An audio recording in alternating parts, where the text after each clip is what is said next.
Hi hello అందరికీ నమస్కారం. నేను మీ శ్రీరామ్ని. ఈరోజు ఇంకొక ఆలయం గురించి చెప్పడానికి మీ ముందుకు వచ్చాను. ఆ ఆలయం పేరు ఏంటంటే సంగమేశ్వర ఆలయం. ఈ సంగమేశ్వరం ఆలయం గురించి ఇప్పుడు తెలుసుకుందాం.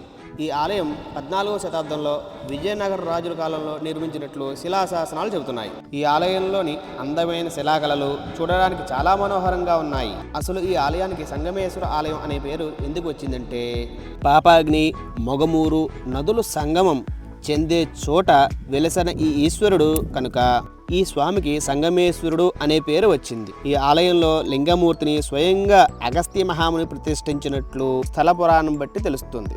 పూర్వం ఈ ప్రాంతంలో సప్త ఋషులు ఆశ్రమాలు నిర్మించుకుని తపస్సు చేసుకునేవారు. అలా తపస్సు చేసుకున్న సమయంలో అగస్త్య మహాముని శివలింగాన్ని ప్రతిష్ఠించి ప్రతిరోజు అభిషేకించి పూజలు నిర్వహించారని స్థల పురాణం చెబుతుంది. ఈ ఆలయంలో శివుడు, పార్వతి అమ్మవారు, విఘ్నేశ్వరుడు, నటరాజస్వామి, రాముడు, ఆంజనేయ స్వామి విగ్రహాలు నిజమైన మూర్తులుగా కనిపిస్తాయి. కానీ కలియుగ ప్రవేశంతో పూజా పురస్కారాలు లేకపోవడంతో కాలక్రమంలో శివలింగం భూమిలో పూడిపోయింది. చాలా సంవత్సరాల తర్వాత శివలింగం బయటపడేందుకు మరో కథ ప్రచారంలో ఉంది. ఆ కథ ఏమిటంటే సంగమేశ్వర స్వామి వెలిసిన ప్రాంతాన్ని పరిపాలించే సూర్యవంశరాజు గారికి పెద్ద ఆవుల మంద ఉండేది. ఆ ఆవుల మంద ప్రతిరోజు సంగమేశ్వర స్వామి వెలిసిన అడవి ప్రాంతంలో మేత మేసి తిరిగి గోశాలకు చేరేవి. కానీ ఒక ఆవు మాత్రం గోశాలకు తిరిగి వెళ్లేందుకు ముందు మందను వదిలి దూరంగా వెళ్ళి ఒక పుట్టపై నిలబడి పాలను ధారగా వదిలి అనంతరం గోశాలకు చేరేది. దీన్ని గమనించిన ఆ పశువుల కాపరి ఆ గోవును అనుసరించసాగాడు. పుట్టపై పాలను ధారగా వదిలే ఆవును చూసిన కాపరి చేతిలో ఉన్న ఆ గొడ్డలితో ఆవును కొట్టాడు. ఆ దెబ్బ నుండి ఆవు తప్పించుకోగా ఆ దెబ్బ పుట్టలోని శివలింగాన్ని తగిలింది. ఇంకా రెచ్చిపోయిన ఆ కాపరి ఆవును కొట్టడానికి మళ్ళీ గొడ్డంతో నేను సంగమేశ్వరుడిని, ఈ పుట్టలో ఉన్నాను. ఈ ఆవు ప్రతిరోజు నాకు పాలు ఇస్తూ ఉంది. పుట్టను తొలగించి నన్ను బయటికి తీసి ఆలయం నిర్మించి పూజలు నిర్వహించండి, మేలు జరుగుతుంది అనే మాటలు పుట్ట నుండి కాపరికి వినిపించసాగాయి. ఈ విషయం విన్న వెంటనే ఆ పశువుల కాపరి సూర్యవంశరాజుకు తెలుపగా పుట్టను తొలగించి సంగమేశ్వర లింగాన్ని బయటకు తీసి ఆలయం నిర్మించి పూజలు అభిషేకాలు ప్రారంభించినట్లు స్థల పురాణం చెబుతోంది.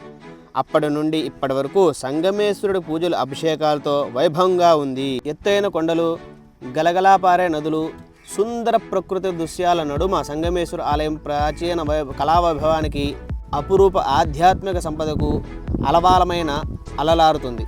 ఇక్కడ మహాశివరాత్రికి పూజలు ఘనంగా జరుగుతాయి. ఈ ఆలయ నిర్మాణంలో అందమైన గోపురం, అందమైన శిల్పాలు ఉన్నాయి. చూశారు కదా, స్వామిని ఒక్కసారి చూసి దర్శనం చేసుకోండి. ఎంతో అద్భుతంగా కనిపిస్తుంది స్వామివారు. సంగమేశ్వర స్వామివారు, నందీశ్వరుడు చూడండి. ఓం నమ శివాయ, హర హర మహాదేవ, శంభో శంకర. కోరిన వెంటనే మన పాపాలను తొలగించి మనకు ముక్తిని ప్రసాదించే ఆ సంగమేశ్వర స్వామిని ఒక్కసారి దర్శనం చేసుకోండి. ఈ సంగమేశ్వర ఆలయానికి ఎలా వెళ్ళాలంటే మన దేశంలో ఏ రాష్ట్రం నుండి వచ్చేవారైనా ముందుగా ఆంధ్రప్రదేశ్లోని కడప చేరుకోవాలి. కడప నుండి సుమారు 50 కిలోమీటర్ల దూరంలో వీరపనాయ మండలంలో అనిమేల గ్రామానికి సమీపంలో ఈ దేవాలయం ఉంది.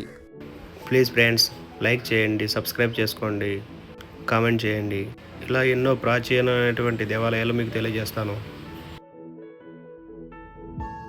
చూశారు కదా, పార్వతీదేవి ఎంత అద్భుతంగా శ్రీచక్రంతో అలరారుతోందో. ఓం నమో శ్రీమాత్రే నమః. చూశారు కదా ఫ్రెండ్స్, సంగమేశ్వర ఆలయంలో అమ్మవారిని, సంగమేశ్వరుని